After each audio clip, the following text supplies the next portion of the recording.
bila kita baca tentang kes-kes keganasan dan pembunuhan di sekolah di Amerika Syarikat pun macam ada cerita yang serupa lah. Biasanya mereka ni kalau tak loner pun tak not seen lah kan. Tidak dianggap, mereka anggap tidak diiktiraf, sama ada tidak mendapat respon yang dimahukan daripada minat mereka tentang wanita, kawan perempuan yang dia mungkin ada interest dan tak dilayan, ataupun di kalangan kawan-kawan lelaki mungkin dia not part of a crew, not part of a group.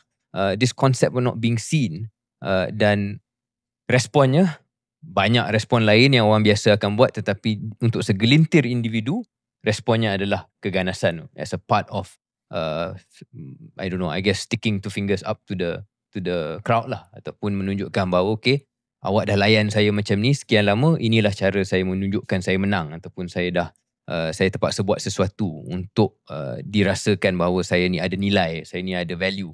So I think that's something around psikologi manusia of wanting to be seen dan mahu diiktiraf, terutamanya oleh social circle mereka. Begitu Syaril, peranan guru ni sangat penting untuk memastikan bahawa setiap seorang daripada murid, sebab guru ni dia selain daripada menyampaikan subjek, mengajar subjek, dia seorang guru tu harus peka dengan personality murid-murid yang ada dalam kelas dia. Kan? Dia, sebab they pick things up.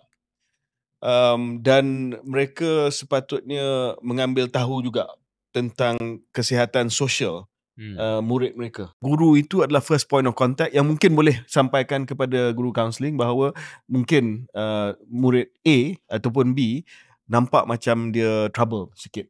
Can have a word with positive word dengan murid tersebut.